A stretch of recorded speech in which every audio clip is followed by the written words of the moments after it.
위로가 필요한 사람들, 위로가 필요한 사람들이라는 주제로 우리 첫 번째 시간 루스에 대해서 함께 나누고자 합니다. 성경을 인정하지 않는 사람들이 이렇게 모였습니다. 모여놓고 어떤 한 사람이 이 사람들을 모아놓고 이 룻기를 어느 여배우에게 낭독시킨 일이 있었다고 합니다. 그래서 그 룻기의 이야기를 들으면서 사람들이 너무 감동하는 거예요.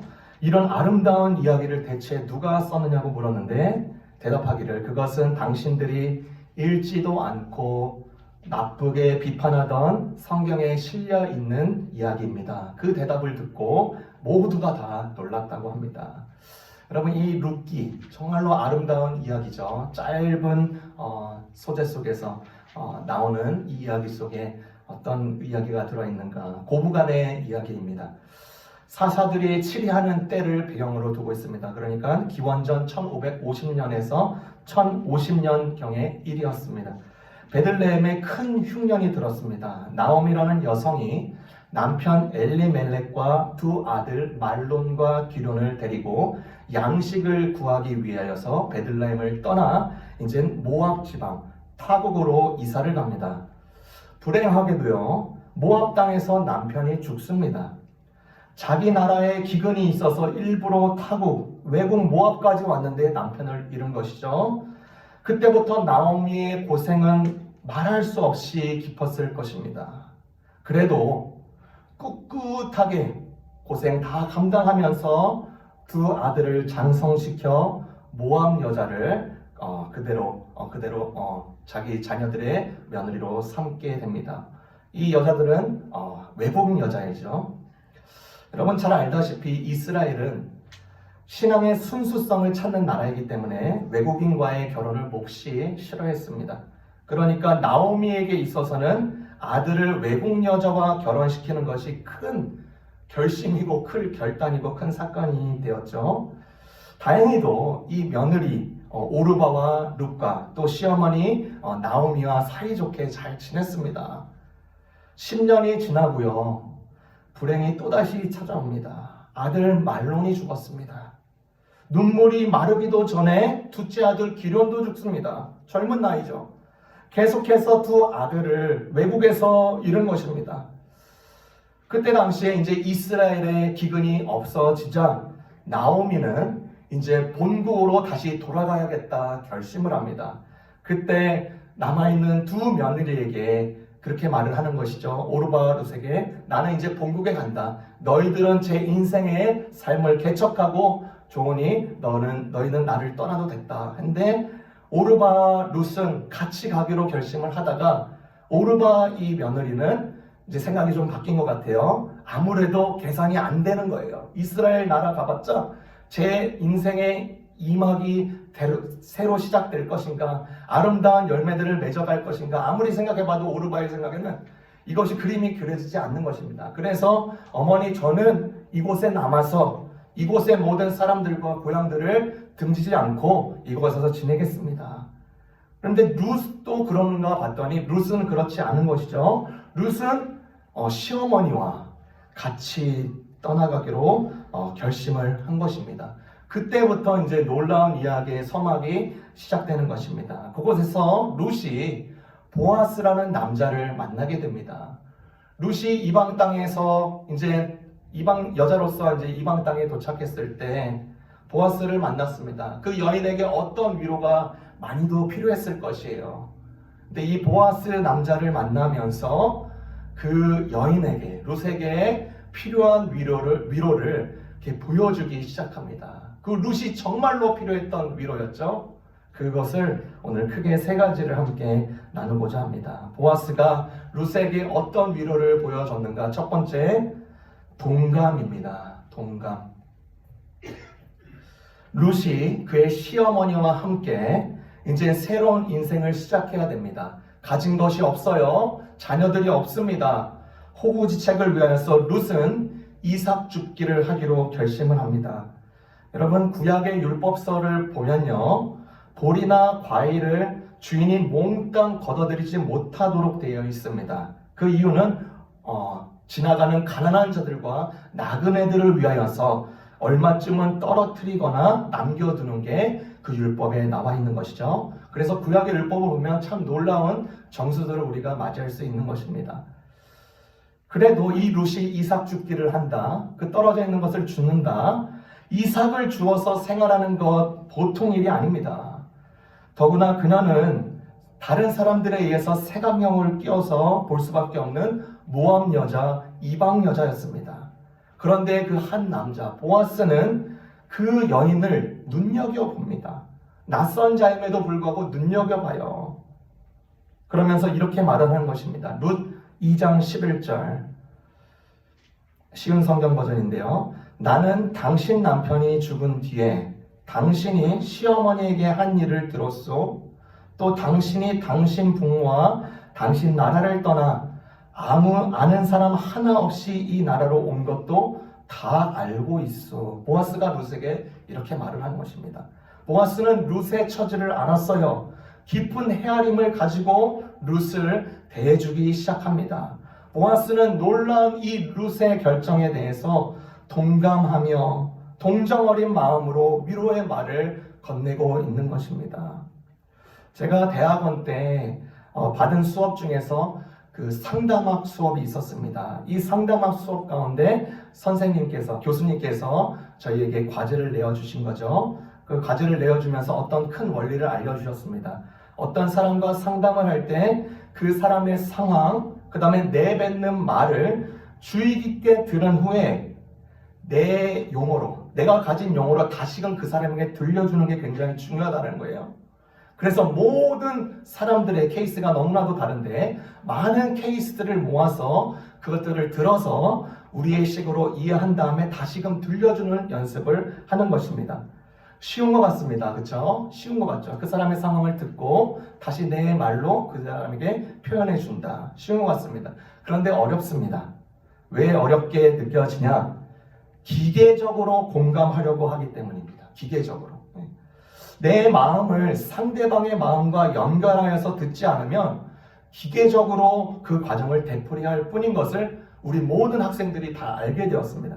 그래서 실제 필드로 나아가서 그 과정을 밟으면서 기계적이 아니라 전심으로, 진심으로 내 마음과 상대방의 마음을 연결하여서 공감하는 공감자로서 되라는 이 취지를 교수님께서 알려주신 것이죠. 제가 며칠 계속적으로 이제 운동을 이제 하는데 어떤 운동, 저만을 위한 운동이 아니라 이제 탈리아를 이제 그 유모차에 태워서 이제 호수를 걷는 것입니다. 저도 살을 빼야 되고 또 탈리아도 나가기를 원하니까 이제 그렇게 하는 것입니다. 그래서 호수 절반쯤에 가는데 어떠한 무리들이 저희 쪽으로 이렇게 다가오는 것이 보입니다. 가까이 가서 보니까 어떤 그 노부모를 휠체어에 태우고 그 큰 아들이 그 노부모와 그 가족들과 같이 이렇게 끌고 있는 모습이 보여요. 그 노부모를 보니까 손도 가늘기 힘들고 뼈도 약하고 몸도 약하고요.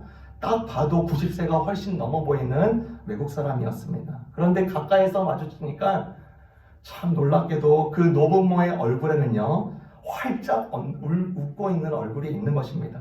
탈리아보다 훨씬 더 순수하게 웃고 있는 얼굴이 보이는 것이에요. 저는 탈리아를 밀어주면서 탈리아가 좋아하는 모습을 보는 것이죠. 반면에 그 남성은, 그 아들은 그 노모를 밀어주니까 노모가 좋아하는 것. 이 자녀가 나와 함께 시간을 보내고 이렇게 같이 행아웃하고 좋은 이렇게 시간을 보내는 것에 대해서 웃고 있는 모습을 보는 모습이 또 그것이 매칭이 되는 것이에요. 그 모습을 보면서 제가 아이를 대하는 마음이나 자녀로서 부모를 대하는 마음이나 형태는 다를지는 몰라도 동감하는 또 공감하는 무언가를 느끼게 되었습니다. 여러분, 공감하게 되면 확실히 힘이 생깁니다. 거기서부터 위로를 받게 됩니다. 아무리 작아 보여도요, 큰 산처럼 내게 다가올 때가 굉장히 많습니다. 제가 저희 첫째 딸 이나 씨를 학교에 이제 날마다 이제 픽업을 갑니다.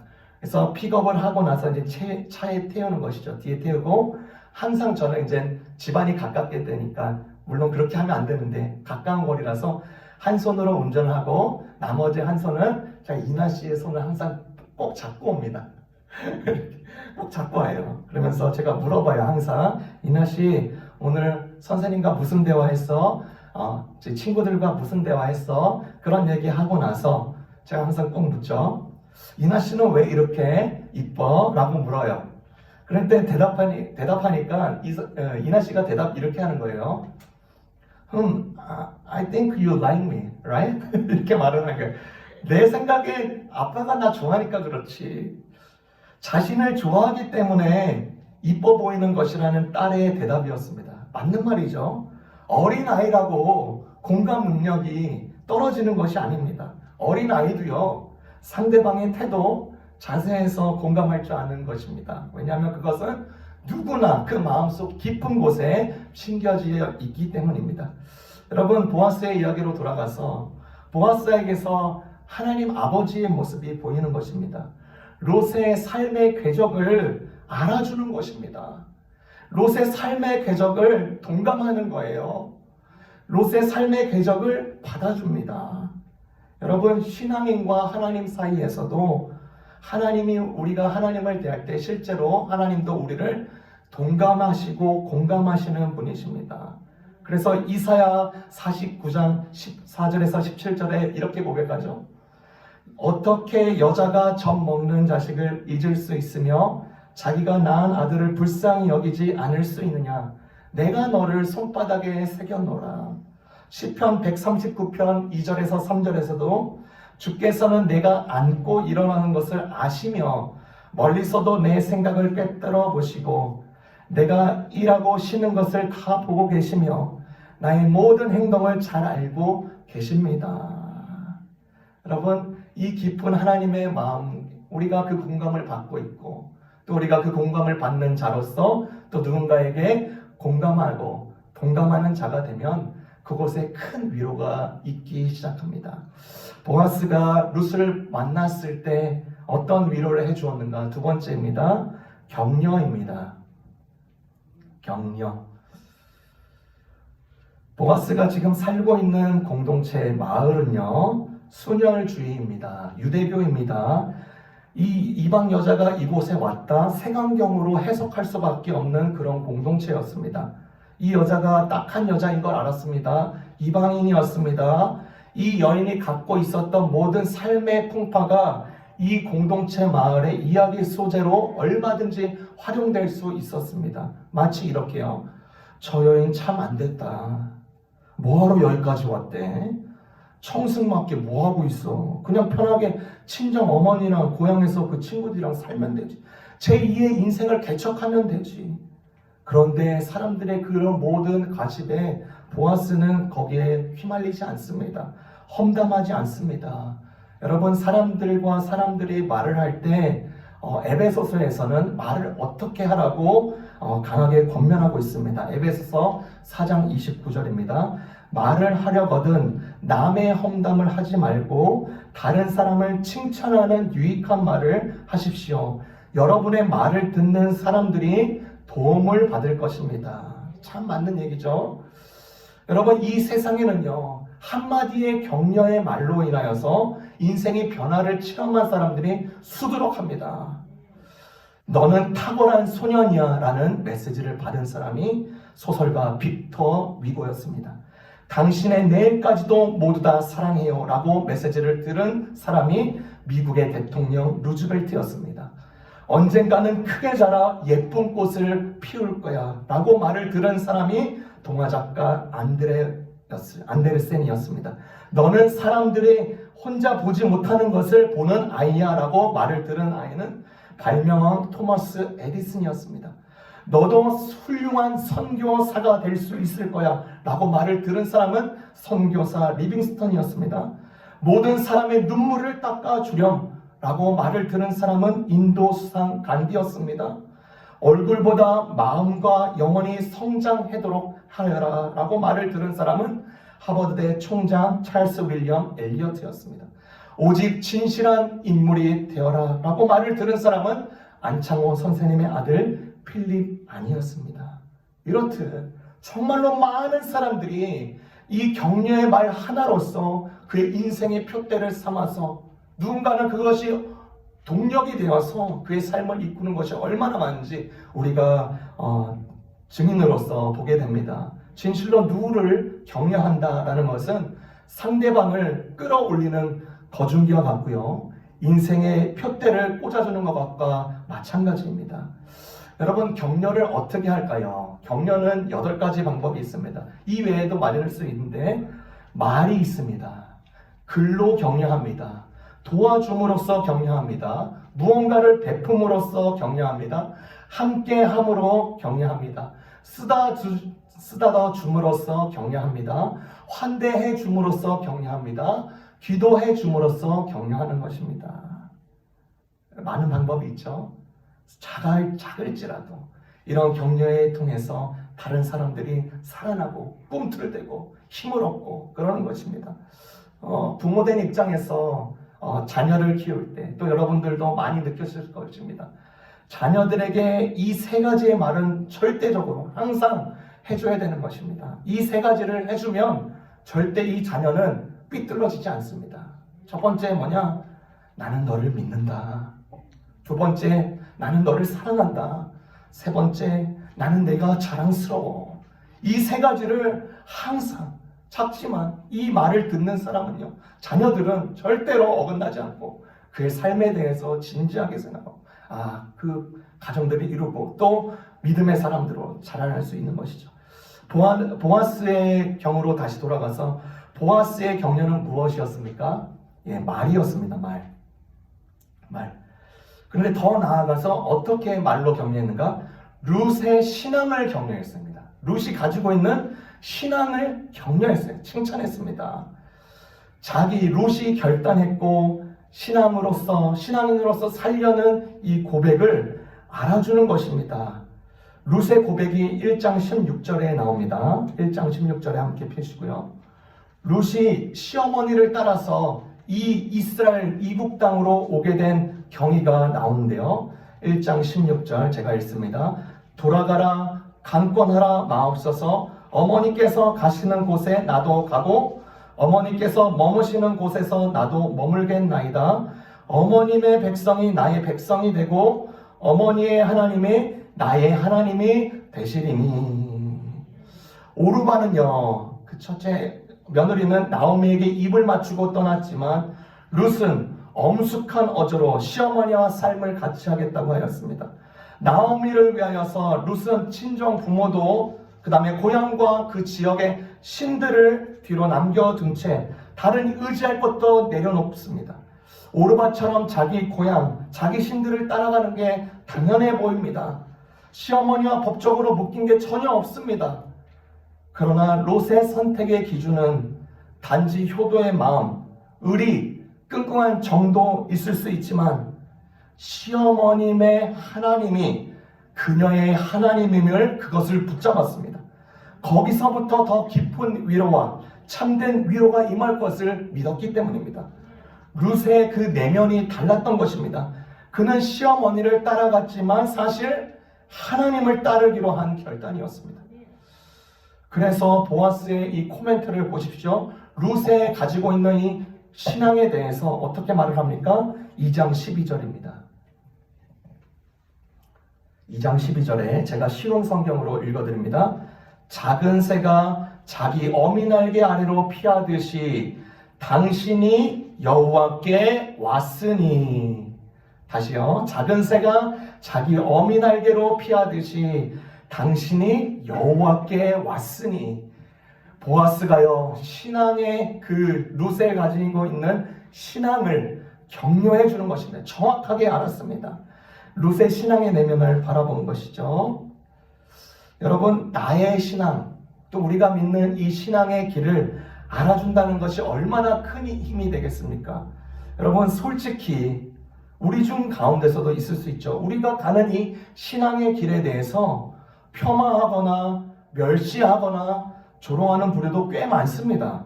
심지어 가족 중에서도 그 길에 대해서 욕하는 사람도 많습니다. 하나님이 밥 먹여주냐?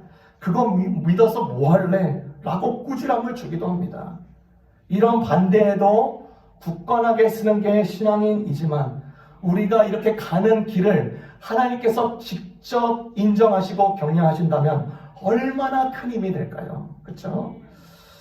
여러분, 실제로 높고 위대하신 하나님은요, 우리를 자녀 삼아 주신 것 자체만으로도 이것이 우리에게는 큰 격려가 됩니다. 여러분, 어느 과학자가요, 지구와 태양 사이의 거리, 이것이 지구와 태양 사이의 거리, 지구와 태양 사이의 거리를 1억 5천만 킬로미터라고 합니다. 이것을 비유하기로 이 종이 한 장의 거리로 비유를 했습니다. 이 종이 한 장이 거리가 지구와 태양 사이의 거리라면 지구와 가장 가까운 별 사이의 거리는 이 종이가 2m 쌓여야지 지구와 가장 가까운 별이 된다고 해요. 그 거리가 된다고 해요. 또한 은하계의 지름은요, 이 종이가 약 500km 쌓인 두께입니다. 여기서 또 500km가 쌓인 두께만큼 가야 은하계의 지름이에요. 여기서 500km는 보스턴 페네이 파크입니다. 그만큼 종이가 쌓여야지 은하계의 지름이 되는 것이에요. 그런데 이것마저도 비유를 한 거죠. 지구와 태양 사이의 거리다. 그런데 그렇게 큰 광활한 은하계도 우주 전체에서 보면 먼지 한 톨이라고 합니다. 먼지 한 톨이에요. 유명한 천문학자 칼 세이건은요, 한 줄기 태양 광선 안에 있는 이 지구의 위성 상황을 보면 우주의 상상할 수 없는 광활함을 설명하면서 그의 표현에 따르면 지구는 뭐와 같다? 창백한 푸른 점과 같다고 말을 했습니다. 그 우주 모든 것을 창조하신 하나님께서 이 창백한 점에 속한 피조물인 우리를 누구로? 그분의 자녀로 삼아주신 것이에요. 또한 그분이 우리를 생각해 주시는 분이십니다. 그래서 다윗은 시편 8편에 놀라운 시를 쓰지 않습니까? 사람이 무엇이간데 주께서 저희를 생각하십니까? 여러분, 하나님은요, 그분의 행동과 말로 우리를 진심으로 격려하시는 분이십니다. 하나님은 간고를 많이 겪고 질고를 많이 아시는 분이신데 우리가 흘린 이 눈물을 병에 담아서 귀하게 여기신다고 이사야 56장 8절에 말을 합니다. 하나님은요, 머리에 가시관을 씌운 가운데서도 당신의 머리카락, 우리의 머리카락 하나하나를 세심하게 세시는 분이시라고 누가복음 12장 7절에 말을 합니다. 우리의 모든 날을 세시며 우리를 위해서 정하신 날이 하루도 되기 전에 전부 그의 책에 기록하시는 분이 심을 시편 139편 1절에서 24절은 그렇게 고백하고 있는 것이죠. 우리가 하나님께 받은 이 격려자가 되고 또 우리가 또한 누군가에게 격려하는 자가 됐을 때 그곳에는 위로가 넘치는 것입니다. 정말로 그 하나님의 은혜가 그곳 가운데 있는 것입니다. 마지막으로 보아스가 룻과 이 대화를 통해서 보아스는 룻에게 어떤 위로를 건네주는가? 세 번째입니다. 배려입니다. 배려. 그 작가 모리스 버반이 쓴 미국 문학이라는 책이 있습니다. 미국 문화의 몰락. 이 책에서 중요한 요지가 뭐냐? 미국 사회의 정신적 몰락을 나타내는 증거는 미국인들이 점점 다른 사람에 대한 최소한의 예절이나 배려를 보이지 못하고 있는 점을 지적을 했습니다. 사실 여러분도 다 느꼈죠? 저도 많이 느꼈습니다. 백인 우일주의에 빠진 사람들은요, 타 민족, 타 인종에 대해서 무시를 합니다. 그들만의 형성된 카르텔이 있어요. 배려를 하지 않고 불쾌하게 태도를 보이는 경우도 많이 겪고 있습니다. 이것이 미국뿐만이겠습니까? 우리가 공동체를 이루는 교회에서도 혹은 한국에서도 여타 다른 나라에서도 이렇게 최소한의 예절이나 배려를 보여주지 못하는 경우도 많습니다. 이러할 때 정신적인 몰락을 가져오게 된다라고 이 책이 지적하고 있습니다. 보아스를 다시 돌아가서 보아스는 아버지의 심정을 가지고 룻을 대합니다. 2장 8절에 이렇게 말을 하죠. 여기에서 주우시오. 여기에서 주우시오. 이 룻은 타민족이었고 낯선 이방임에도 불구하고 그의 공동체의 일원으로 받아주는 것입니다. 깊은 배려심이 보여요. 여러분 마태복음 6장에는요 먹이시는 하나님을 설명합니다. 백합화를 입히시고 참새를 먹이시는 하나님이시라면 그분의 자녀들에게는 어떠하겠냐고 반문하면서 이야기를 끝냅니다. 룻의 신앙을 확인하였습니다. 보아스는 그의 중심의 내면에 그 하나님에 대한 신앙을 확인한 이 보아스는 말로서만 격려하는 것이 아니라 더 이제 다음으로 발전된 모습, 그의 필드까지 내어주는 것입니다. 직장 동료들에게, 그곳에 일하고 있는 모든 사람들에게 광하게 고합니다. 저 여인이 여기서 이삭 주울 때 밥그릇 싸움하지 마. 저 여자를 배려해 주어라. 괴롭히지 말라. 곤란하게 하지 말라. 이런 말들이 계속 나옵니다. 이 여자를 기꺼이 받아주라는 이 배려의 마음을 표하는 것이죠. 여러분, 신앙인은요 절대로 진공 상태에서 생활하는 것이 아닙니다. 저희가 모두 이 땅을 밟으면서 세상살이도 하면서 신앙을 공고해라는 부르심을 받았습니다.